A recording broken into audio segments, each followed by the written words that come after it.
Oh, there's that little live button. We're live. Okay. Welcome to Liberty.me Live. I'm Lucy Steigerwald, and with me I have Sheldon Richman, and we are trying out the usually, for me at least, faithful Google Hangouts. So I'm hoping that works a little better than it does. Okay. The obligatory introduction. He blogs at Free Association. He's with Center for Stateless Society, where he's a trustee and a senior fellow. You can always support his blog, which is a link I can throw up somewhere when this goes up. His work has appeared just about everywhere. The Freeman, The Future of Freedom Daily, whatever the hell it's called. And he still pops up regularly at Reason. And I guess he recently moved to California, which is new. Yeah, that is new. This is my first webinar session here from sunny Southern California. Southern, no less. North Okay. San Diego County. That's very southern. I've never been down there. Are you liking it? Yeah. Can't fault the weather. That's for sure. Beautiful weather. Yep. That's good. That's something.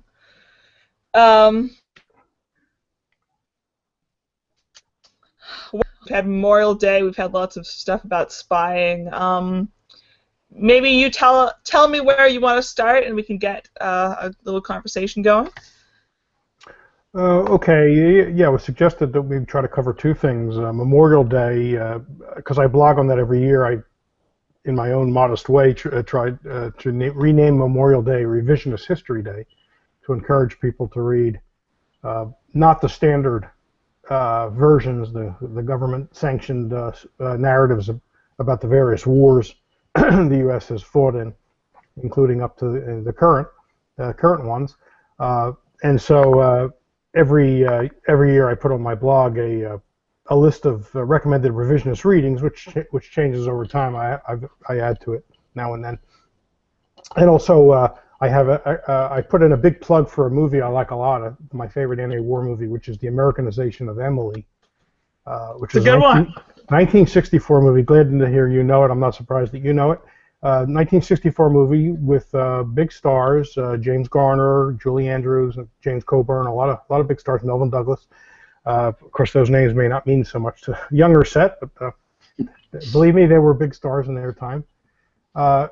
And the screenwriter was a very good screenwriter by the name of Paddy Chayefsky. So you have to give him a lot of credit because there's some fantastic mini speeches and lines in there about war, which I think capture so much. And my favorite line in that is, we perpetuate war by exalting its sacrifices. So this always reminds me, of course, I'm always reminded of that line on Memorial Day. Because what's Memorial Day about? It's exalting the sacrifices of war. And the character, the James Garner character, Charlie Madison, the main character, has a great little speech to a woman whose every man in her life has been killed in one war or another. She's a widow. She's lost son, brother, etc., father, and she's saying, someday we'll discover that this war wasn't really necessary.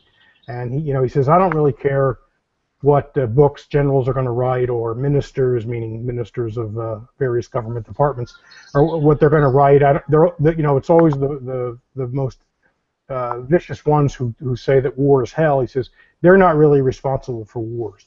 We are responsible for the wars because we pay homage to the institution and we exalt the sacrifices. We hold parades. We name streets after the generals. We put up statues of them, and it's just a brilliant piece of writing. And my blog has a link to a clip from the movie that's on YouTube. So I recommend that if people have not seen that, to take a look at it. Also, just go find the movie. It's on Netflix, I think, or one of the other streamings, or you can find the DVD. And you'll want to watch it at least once a year. It's a really great movie. It's also a funny movie. It's got it's not just like a screed. It's not a shrill anti-war message. It's a funny tragic story about D-Day and World War II, set in London for the most part. So it's just a good watchable movie, but it has this great message that it doesn't hit you over the head. It's just enough to get you saying, yeah, this is a really good movie. So I recommend that. So that's my take on Memorial Day. I think we ought to be, take time during that day, any other day too, of course, and read a little revisionist history on about one of the wars or the current wars. To me, the amazing thing about that movie is that it still is so subversive.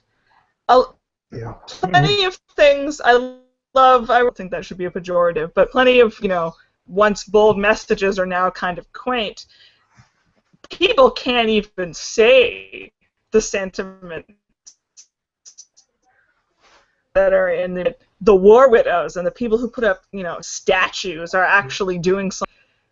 I don't know. It's a really big, really dangerous idea that people just they don't want to go there. I mean, I agree, and keep in mind it's about World War II, so it's about the Great War, right? The Greatest Generation. Who knocks World War II? He has. I have an excerpt in there. If you don't want to actually watch the clip, you can read the excerpt. Where he says, war is about saving humanity. He says already we've killed about 10 million people. The next war we may have to kill everybody in order to save humanity. I mean, it's so cynical about war. Cynical is the wrong word, really. So honest and candid about war. And then he says, war. The problem with war is it brings out the best in us. It brings out morality and valor. He says, I'm for cowardice. Cowardice will save the world. There wouldn't be wars if we were cowards. And so he says, that's my religion, cowardice. It's just a great little speech. And I mean, stay for the end of the webinar and then go to my blog and watch the clip. Don't do it now, because we'll feel lonely here, just Lucy and me speaking to each other. But then go watch the clip. We probably should have shown it. There was probably some way we could show it here. I don't know how to do that. I know, that's always beyond my capabilities. I should have thought ahead. Wanting to, yeah. Right.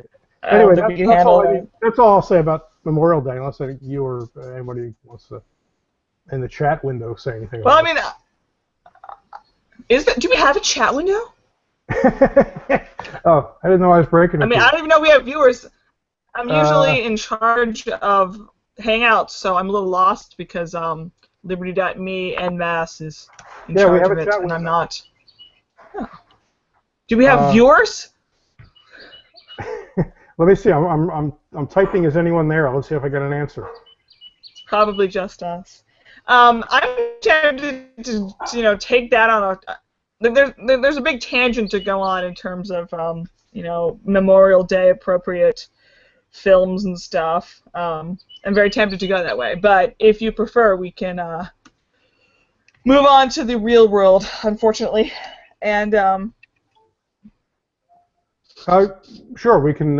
I mean, if you want to, we can carry on with the first topic if that's what you want to do, or we can talk about Rand Paul's filibuster of the NSA bulk data collection. Well, what do you want to do? I don't know. Both are good. I already feel like I've been talking about Rand Paul for ages, but I was just talking with my brother at the end of the day, has been and flirted more with being and sort of pandered with some of the nastier pandered to some of the nastier conservatives sometimes.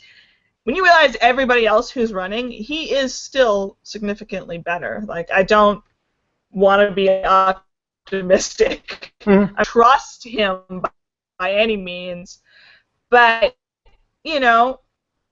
I think you can safely say that he's not as awful as involved. There's this horrible person on Twitter who I blocked, but he gets people responding, and then I see the conversations. Who's Absando is not aptly named because people writing for it have occasionally been like, "Oh, that's good, Rand Paul," and that makes us horrible, warmongering, sellout, etc., etc. Which I don't think that's true. I don't know.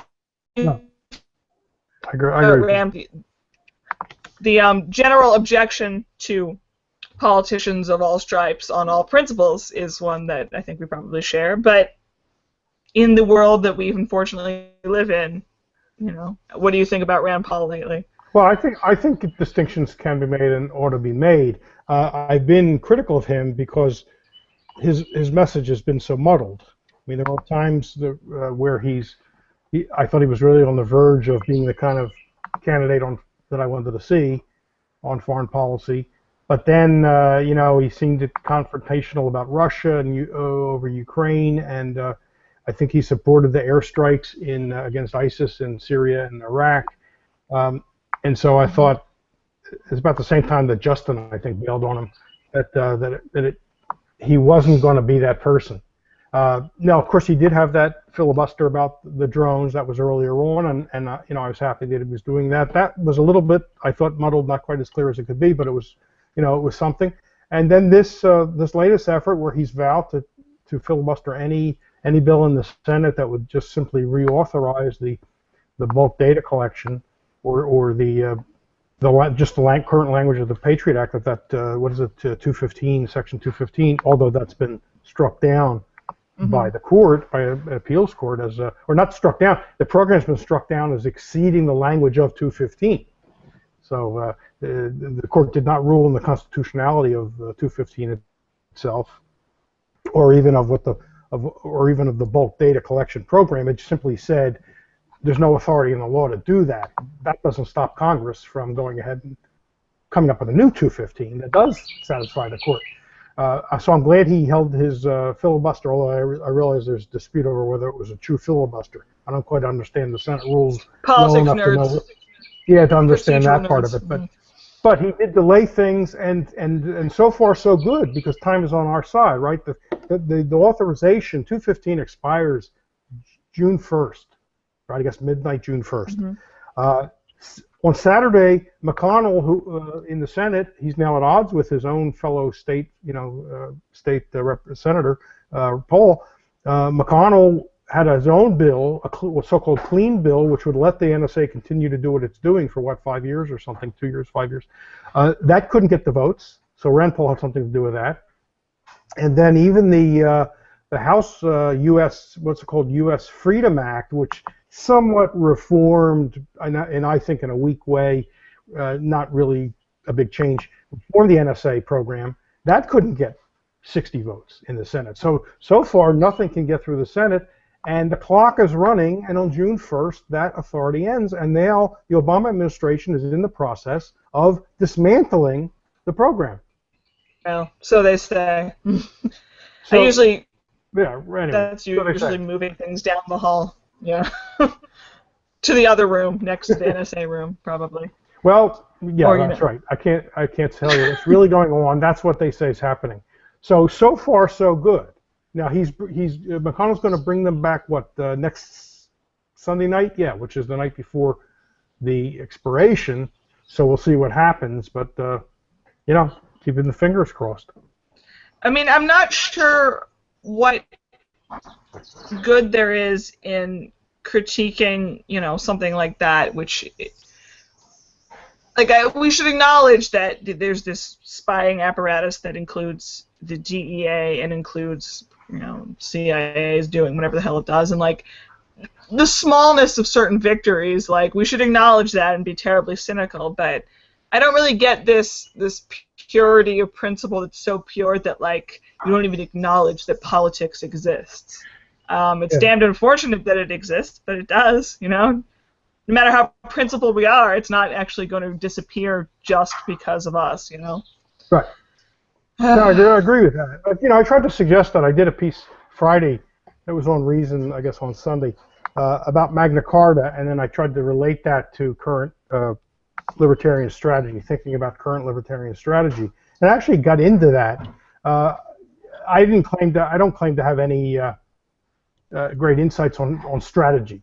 First of all, I don't think there can be a strategy. I think it really is let 1,000 flowers bloom, precisely because we don't know what's going to work. And so that doesn't rule out electoral politics. It may not be my cup of tea, so I may not want to spend my time doing that, but other people don't dislike that activity. And if they're doing it right, then I think they can make certain progress. I mean, people who have been very strong on our side on this NSA business in this current fight are Justin Amash from Michigan in the House, and Thomas Massey is he from Kentucky in the House? And those two guys were described as heirs to the Ron Paul legacy in the House when they were elected. So they've been described that way. Now I haven't watched their record, or I don't know how they voted on everything, but they're both very good on this issue, and that's a great sign. Mm-hmm. If they're holding high the banner of civil liberties and condemning the NSA's bulk data collection and the other parts of the Patriot Act, then I want to see those guys prosper. So I'm for a multiplicity of strategies, and that can include backing someone who you find is relatively good, and if Rand Paul would do that, I'll be happy to applaud him. I've just been disappointed in what he's done, except for the couple of examples I already named. So I hope we're going to see more and more of that. Yeah, so I mean, go ahead. I would just say that I think with Rand Paul, it's and he's partially to thank for this. His criminal justice stuff, he's been more anarchist, libertarian, pure, but he's been much more pushing on that, as opposed to the recent waffling and even 180s on some of the war stuff. So I'm always going to say he's good on criminal justice. Yeah. And we're not actually, this is what some sort of social anarchist told me when I was a teenager, when I helped them with a counter-recruitment protest in front of a armed forces sort of post, was that you're not signing your name up in blood for the revolution, their revolution, if you help us today. And I try to remember that, and I think the same applies with, gee, Rand Paul did good, done good yesterday. That doesn't mean we think that the system as it exists is legitimate or good. It just means that one day at a time and that sort of thing. Right. I agree with that. One concern, though, is with I'm not up on the USA Freedom Act. I know that people like Amash think it codifies some stuff, which is always the danger. They tell you it's reform, and they're actually just spelling out more bad things. Right. I think Julian Sanchez at Cato, who tends to be an expert on this sort of thing, actually thinks USA Freedom is a real improvement. But there is that danger that you're actually just sort of granting permission, and you can't trust them, and the wording is sort of always designed so that government people are going to get squeeze as much power out of any vague wording possible. So it can get complicated, and I think maybe certain principled people think it is easier to just say, forget it, no politics at all. Yeah. And I sympathize with that most of the time. I do. The civil liberties community, the various organizations, there's been division among them. I think the Electronic Frontier Foundation was in favor of the act, and then as it got amended, I think last week, it pulled its support. Amash, in a statement I saw of his on Facebook, said since it's been amended, he doesn't like it, and he wants to go back to the original version of it. So there's been change.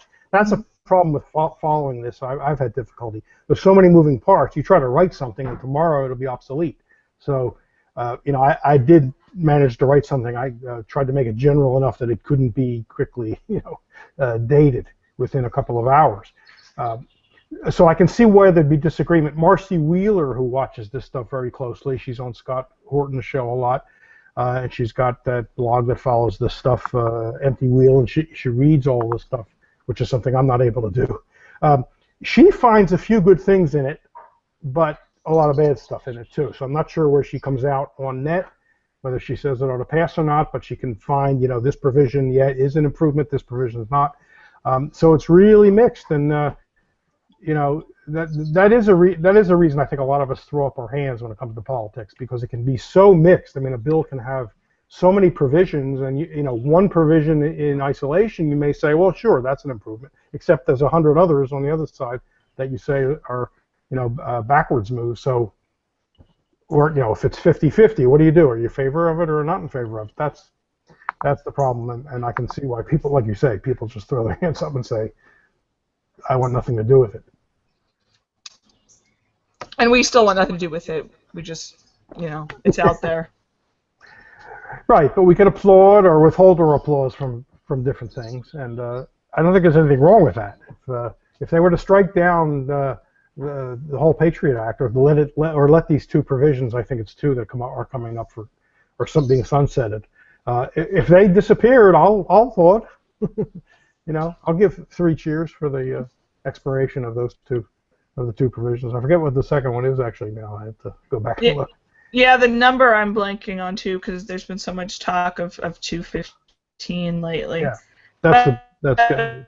Um, no, because the Second Circuit says that basically all of the spying since 2001 that's happened, like with the 215 excuse, it was all bullshit. Which I love how many years it takes for someone to be like, oh, But that almost makes me more worried about a USA Freedom type thing, because we finally have someone saying, oh, the Patriot Act was actually not legal, and we don't want, I would be very careful in saying, well, this new thing will be legal. Right. Well, and all 215 says, it's bad even if the government stuck to the letter of it. It says that the government can demand business records when claiming if it's related to an investigation of terrorism. Business records. So they went to the phone companies and said, we want all the logs of phone calls. Those are your business records, right? So, and FISA actually suggested to the administration that they could do this. So they had the blessing of FISA, which of course was a secret court, right? That rarely ever turns down the administration. I think it's turned down a request for warrants a handful of times over all these years. I mean, and it goes back to the late 70s under Jimmy Carter. This was ex-church committee stuff, post-church committee. This is not 9/11. It's supposed to be back before that. It rarely turns down the government. This interpretation within the administration has held sway, where on the grounds that you could demand business records if it's related to a terrorist investigation, they can say to Verizon and all the others, give us all your logs, the so-called metadata. Give us the logs because, oh yeah, it's related to terrorist investigation. Sure, yeah. If those are the magic words you need to hear, terrorist investigation, then yeah, I will say that, and you give them to us. Well, even James Sensenbrenner, the congressman who claims to have written the Patriot Act or some of it, he said that was never the intention of that section, and then the court agreed. The Second Circuit Court of Appeals, the week before last, agreed and said that's not what Congress authorized. So this program is going way beyond the statute, and therefore it can't continue. Now, of course, that doesn't stop Congress from rewriting the statute. So that's what's up. That's what's going on now. I love how long it took for them to realize this, and I just no, I was just being annoyed, and I lost my train of thought. Just thinking about the government. Your love of politics is just exuding all over the screen. I have some liberal friends who they accuse me of loving politics, and I always have to correct them. I don't think they really don't quite understand the concept of keeping an alarmed eye on it, like a wary eye on politics, what it's up to. Yeah. Instead of sort of treating it as like this game with no consequences when it's anything but that. Well, we can extend this by pointing out that some of the three either actual or potential presidential candidates on the Republican side are all in favor of the NSA's program and want it to continue, and that's Marco Rubio. He endorsed it in his foreign policy speech. He said it ought to be done permanently. And then I just read today that Chris Christie and Jeb Bush say it's a good program and ought to continue. So people can line up. We can see, who's where. So far, it looks like only Rand Paul is on the side of killing it. I don't know what Cruz says, if he said anything. If anybody knows out there in TV land, put it in the chat box. And Cruz, I don't know where. I don't think Perry is good on it. And also, the government has a report saying it's never led to any thwarting of any terrorist plot or catching any terrorists. So let's put that on the record. The other side will say, oh, this is a vital tool in our fight of, protecting Americans from terrorists. The government's own program says it's never led to any. The government's own study says it never led to anybody getting caught or anything. I mean, that's how long this takes in government. I'm just constantly amazed by that. It takes 14 years and no successes whatsoever, and this massive spying apparatus, and then finally we start to think, the Second Circuit says, oh, I'm sorry, this wasn't legal. And they all admit it hasn't done anything, and it's just the trillionth example when the bipartisan people say we've got to do something and pass X immediately, and then we'll think about it later.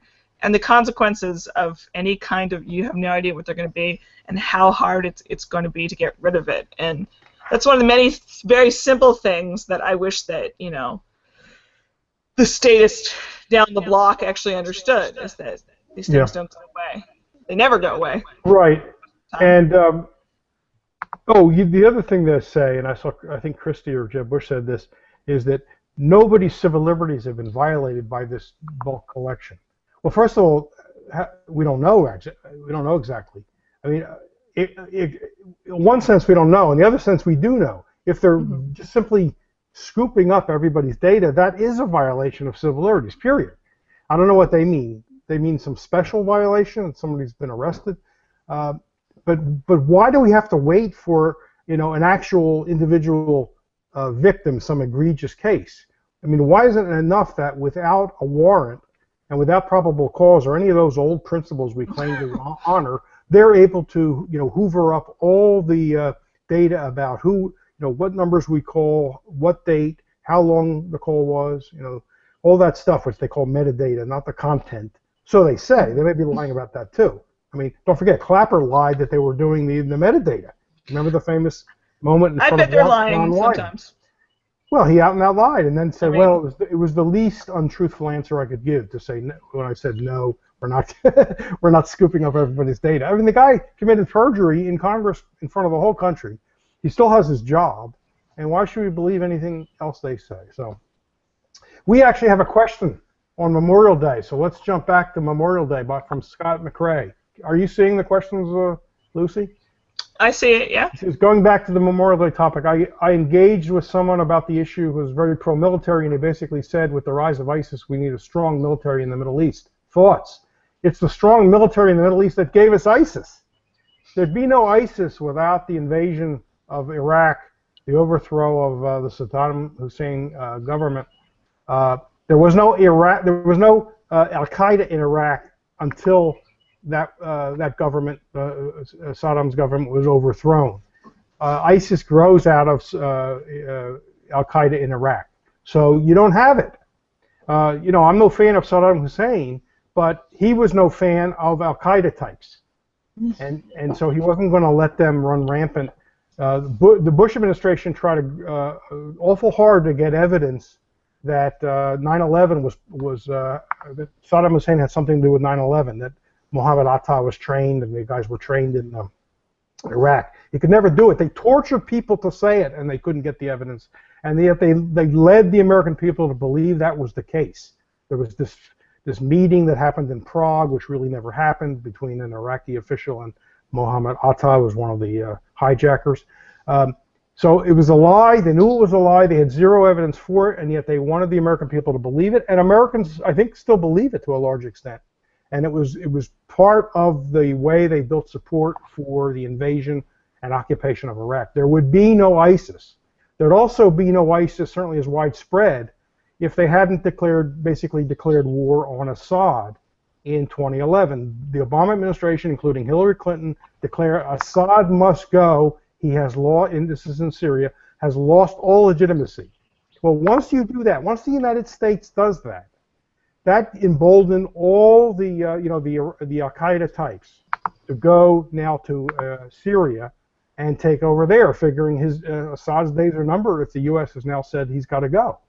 So that drew like a magnet the Mujahideen, the jihadis, whatever we want to call them, Islamists, the Iraq Al-Qaeda in Iraq, which then morphed into a more virulent strain we call ISIS. Then Obama and Hillary overthrew Gaddafi with airstrikes in Libya, which opened up huge arms caches, and then with U.S. help, those arms flowed into Syria.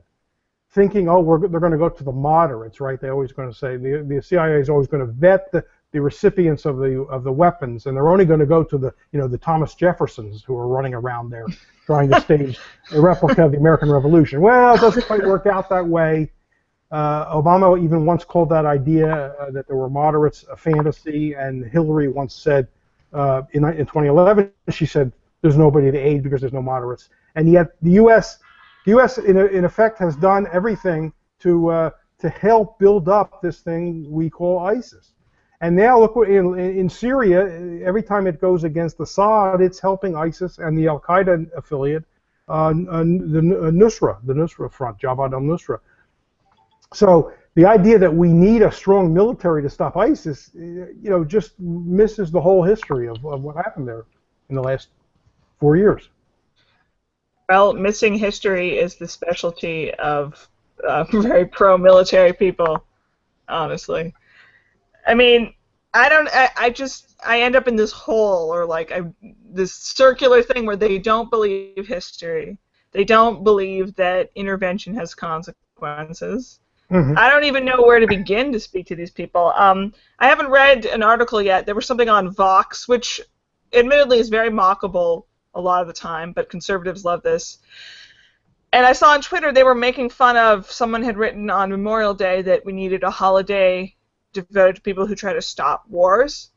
And these people from just, everywhere you'd expect, the Washington Free Beacon, the Weekly Standard, thought this was the, most hysterical concept, the most, Ezra Klein is a hacky, fake academic, and he supported Iraq, and he's very overrated. This was a different author, I believe. There's just this idea that they thought this was such a ridiculous idea. Like, where do you begin with these people? They're so awful. I mean, I don't know. It's just, they don't care. And it's so convenient that Obama left in 2011, because now that it can all be his fault, because he left, and if he had stayed, and who knows, similar horrible things would happen. But he left, and therefore, oh, thank God, there's a liberal president to blame this terrible war on, and it would have been fine. All of the dead people up to 2011 were acceptable, but then it can be conveniently blamed on Obama. Yeah, except they leave out two facts, which you know. Number one, Bush negotiated the status of forces agreement with Iraq, so he's the one who agreed that U.S. troops would get out by the end of 2011. And Obama was trying his best to keep 10,000 troops. Except Maliki, the former prime minister, said, well, okay, you could keep them, but if they do anything wrong, they're going to be judged under Iraqi law. And of course, the U.S. doesn't like that, right? They like immunity. They want to judge misconduct by military, not the law of the country they're in. Supposedly a sovereign country, right? But oh no, we're not going to let you judge our guys. And so Maliki said, fine, leave them. So Obama tried. He ended up having to abide by a Bush agreement. I don't know how William Crystal and those guys, they must not be able to sleep very well at night knowing that, but of course they won't let on that they know that, or that that's a fact. It's I don't know. The dislike of history is... Oh, I've turned off my phone. Excuse me. That sounds like music to go to a commercial, but we don't have commercials. Commercial break. This podcast is sponsored by various... Drink water. Yeah, that's what I have too. In California, they're not drink water. There's a water shortage. Don't tell anyone I'm drinking water. I won't tell. Yes, ask questions, folks. Ask questions. Yeah. But in the meantime, well, I don't know. I think that at the end of the day, we have to spend the rest of our lives repeating the same things over and over again, with some variations. And that's what we need to do, and I just need to accept that. But I like to think the best of people. It's sort of the ironic libertarian thing, is that there are all of these appalling people who don't want freedom for the masses, and many of them don't even quite want enough freedom for themselves. And you have to You know, I'm advocating for freedom for all of the horrible neocons, provided they don't have any power over anyone else. They can go sit in their houses and dream their awful dreams. But it makes me more misanthropic than I like to be, to look at these people who think that, celebrating not going to war is just could there be anything more funny and like crazy liberal than that? I mean, crazy liberals aren't. They love war too. They just refuse to acknowledge that fact as well. Well, maybe we ought to get that movement going to have a holiday just to make those people mad.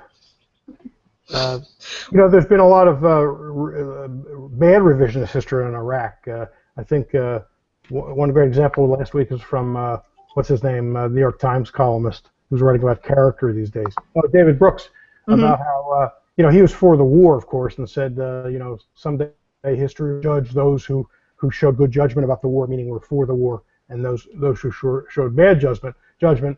Now he says, it's true there were mistakes made and bad intelligence, and a lot of people have now rebutted that and said, wait a second, there are plenty of people back then in 2003, 2 and 3 knew that the intelligence was being cooked by Cheney and Bush and these people. McClatchy was reporting about it. There were grave doubts from within the intelligence agencies about this, the Defense Information Agency and others. So don't say everybody thought that, and now, if we knew then what we knew now, we knew it then.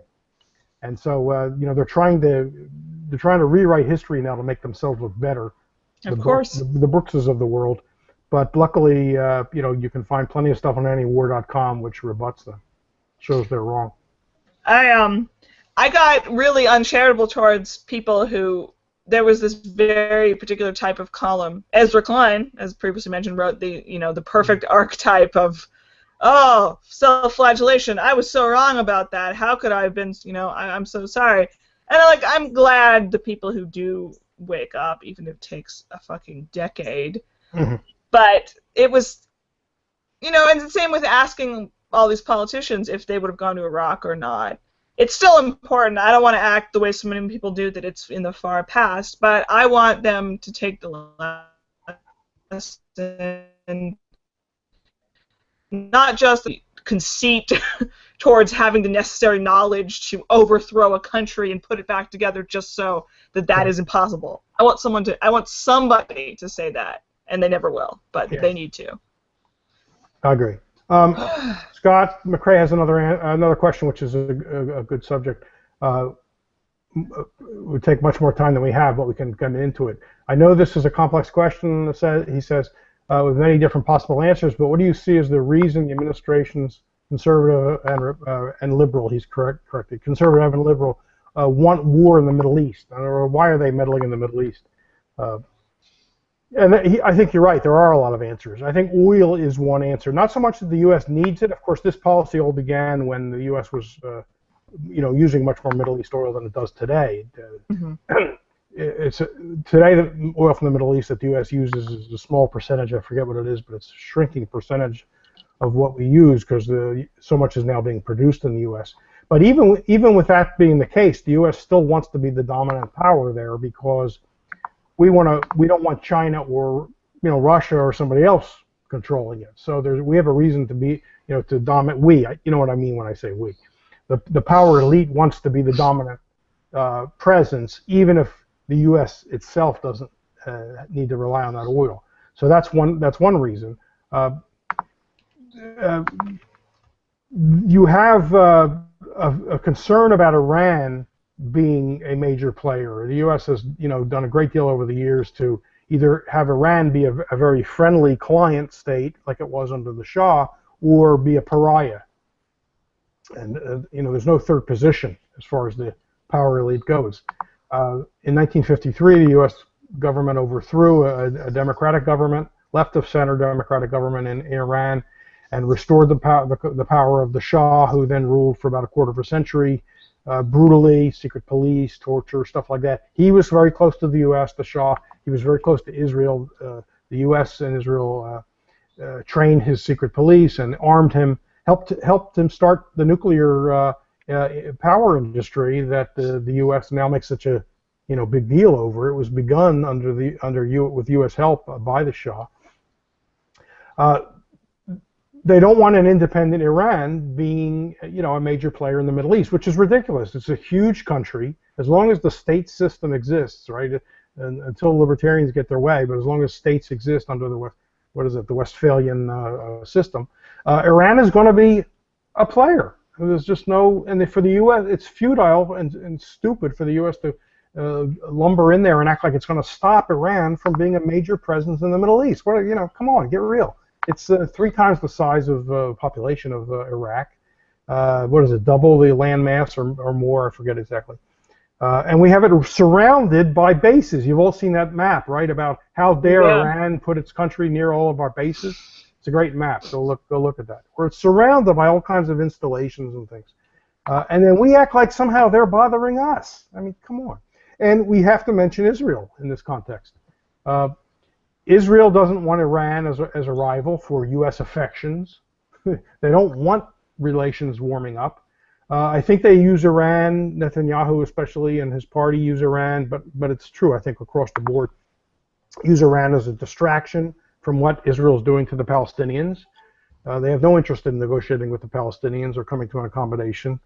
I think they would just like the Palestinians to leave the West Bank and leave Gaza. That would be what they would want. They don't want 2 states. They don't want 1 state. So Iran is a very good distraction, especially for the American people. If you have the American people thinking about what a threat Iran is to Israel, then they're not going to bother with the Palestinians. The fact is Iran is no threat to Israel. Iran's not building nuclear weapons. Read Gareth Porter's book, Manufactured Crisis. That will convince you. The evidence is there. And on the other hand, Israel has up to 400 nuclear weapons, including submarine mounted nukes that are immune from first strike, which means they have a second strike capability. So even if anybody was crazy enough to drop a nuke on Israel, anybody in Iran, let's say, it would be over that afternoon. So Iran's not suicidal. They're not crazy. The idea of the mad mullahs is just ridiculous. They don't act suicidal. So there are a lot of reasons. Israel's a big one. Oil's a big one. Military-industrial complex. Just the idea that the American elite has always had a chosen people, not to relate this to Israel now, a chosen people complex. If you go back to the very beginning of American history, we, meaning the American people, meaning the leaders, were anointed to bring the new world into existence, to fruition. And that first started with the continent, North America, then the full hemisphere. But they were always interested in extending their influence overseas. They wanted to get to the Pacific coast and build a navy so they could extend to Hawaii and China. I mean, they always had their eyes on Asia. I mean, this is not new. This did not start with the Cold War or even World War I or even the Spanish-American War. I mean, go read about the War of 1812. They had empire on their minds from the very start, so this is an old story. Yeah, alas. But certain people don't mind that. I mean, they don't mind the fact that America always won. They see nothing wrong with empire as long as the right people have one. And lucky, we're the right people, so what does it matter? And so is Israel, of course. Well, right, because and Israel is seen, they're kind of like us. The Arabs are not like us. The Persians are not like us. But the Israelis, they first of all, a lot of the leaders speak without an accent. Netanyahu grew up in the United States. My cousin went to high school with him in Cheltenham, Pennsylvania, outside of Philadelphia. So it's like it's the 51st state. They're really just part of it, and it's convenient, for the U.S. But Israel's not an asset for the United States, as even David Petraeus understood, and he said it before Congress once, and then had to shut up about it and take it back. It's our alliance with Israel that has gotten Americans killed. It was one of the complaints that Bin Laden made in his declaration of war in the late 90s, 1998, I think it was, when he issued his fatwa against the United States. The alliance with the Israelis against the Palestinians was one of the prime bill counts in the bill of indictment. And some of the we know for a fact that Atta and some of the hijackers from 9/11 got radicalized by things they saw going on regarding the Palestinians, earlier onslaughts against Gaza, or different things. So it's not aiding the security of the United States. That's for sure. H. Morris says, "Where is the anti-war left?" I don't know that Lucy and I are qualified to say where the anti-war left is. Not around here. Not. Unless you mean the left libertarians. There's only one left libertarian here. How do you know? Whatever you are is good, no matter how much Corey Massimino tries to troll me about it. I don't know. Well, the anti-war left. I mean, there are parts that still are active, so let's give them credit. If you look at like the people around Consortium News and Counterpunch, I mean, they're going to savage Hillary Clinton. Watch Counterpunch as this campaign goes on. They are going to tear her limb from limb. Now they support probably Bernie Sanders, who's bad in a lot of ways, but unfortunately he's not talking about war. No, so this is disappointing. I've noticed that. He's talking about what? Domestic stuff. The economy. Why do we have 82 choices of deodorant when there are people starving in the world? This is the level of analysis we're getting. You can read about it on Reason Magazine.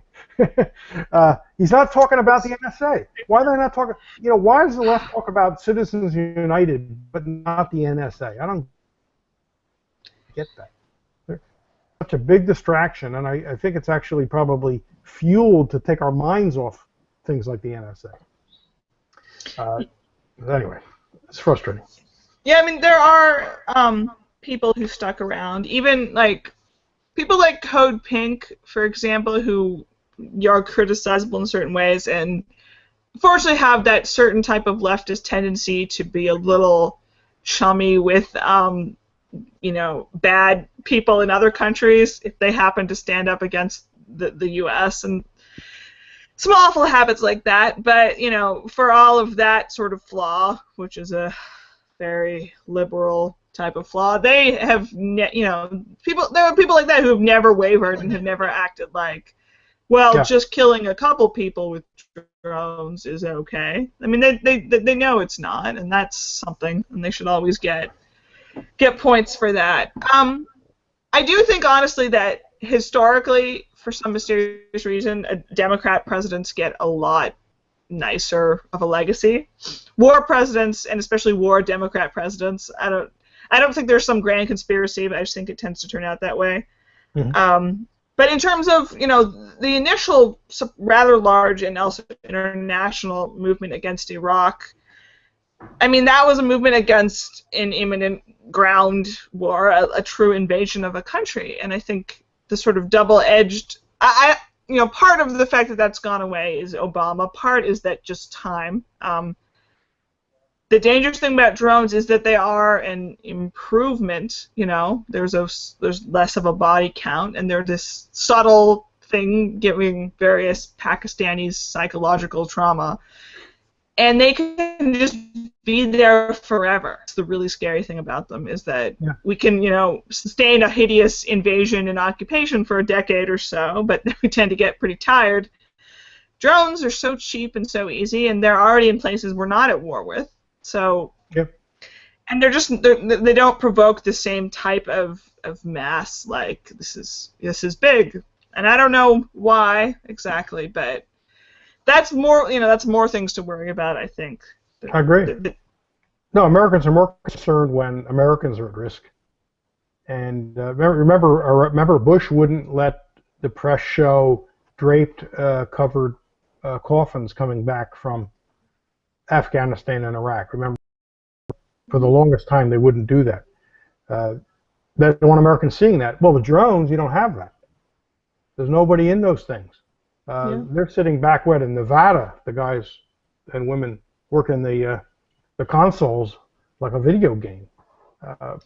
And so it's it's great from their point of view because it's less expensive because manpower is costly, and the risk to people is very, very low, if not zero. People who matter, of course. Yeah, to Americans, right? They don't care if you kill a wedding party and a whole bunch of children, and the government can always say we're investigating this, so others can say, oh, see, maybe they didn't do it, maybe it didn't really happen, maybe it's just people on the ground trying to slander America, and then they go into other things. So right, it's a brilliant, from their point of view, it is a brilliant technology. I hate to say. Until in a couple of years, when somebody really bad gets drones and sends them over here, which unfortunately is probably inevitable. The coffin thing, I hadn't thought about that in a long time. I'm just thinking about that's the most sanitized possible nationalistic possible showing of a war casualty that I can think of, and they still were terrified of showing it. I mean, a flag on a coffin, no pile of guts and it's like just a coffin, a shiny coffin and a flag, and then they did the ultimate sacrifice, and they still were afraid to show that. I mean, that shows we're so far from being willing to show and to demand, seeing what war actually looks like. Right. So very far. Last year I bought this amazing book from the 30s called War Against War, which is a German pacifist put it together. And the photos in there are of World War I. And as much as you hear about the Western Front and how you try to imagine how heinous it was, it doesn't really feel modern until you look at people with, no face. Armenian genocide photos that look like the Holocaust, and just the nastiest, realist photos. And it's so bad I can barely look at it, but I also think that everybody ought to look at that and get a sense that war is, the gentleman's war. Like, the dead people look the same, all dead people look the same, I guess, is the idea. No matter how shiny the coffin is. A good person to read on things like this is Paul Fussell. F like Frank, U-S-S-E-L-L. He's written a book about World War I and World War II. I would recommend the one on World War II first, called Wartime. And while he doesn't have pictures, he discusses the attempts to sanitize, the Time Life. What did he say? The Time Life series approach to war. How it's all wonderful and patriotic, and we'll be home by Christmas, and it's almost a sport. In World War I, the British troops would always have a soccer ball with them, and when they got up to rush the trenches of the Germans, they begin by kicking a soccer ball out ahead of them, and then go running after it, and of course get mowed down by machine gun fire. Great fun. Oh my God, so many things about World War I. I wish I could go on a horrible tangent about that. I was so proud. The final question. I see Lucy's already made an appeal for questions. Yes, final. Any more questions? Going once. Going twice. I guess we've covered it all. I guess we have. Well, we should wrap this thing up, I guess. Well, I'll say to all those who attended, if you're still out there, thanks a lot. And tell your friends and come back. Would it be 2 weeks from tonight? I guess we'll do it again. And do you have any upcoming events to announce, Lucy, or anything like that? I don't. I have some annoying family things to take care of, so I don't even have anything good to promote. The anti-war, I have a thing from last week. Go look at that all the time. That's always a good time. No podcasts. Should the people remind the people one more time where to read your works, because it's a good thing for them to know. Okay, well, most of it, I should say, originally appears on my blog, Free Association, which you can get to at sheldonrichman.com.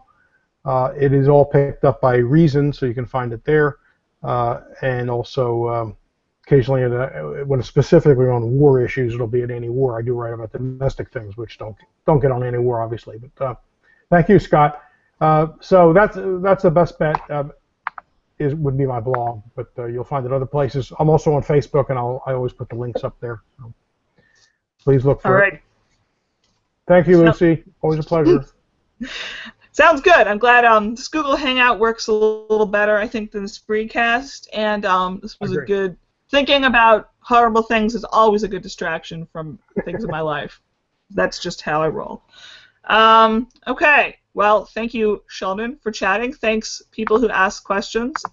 Thanks, faithful Liberty.me, and we will see you all next time. In the meantime, you keep on smashing that state in whatever way you feel is best. Good night, folks.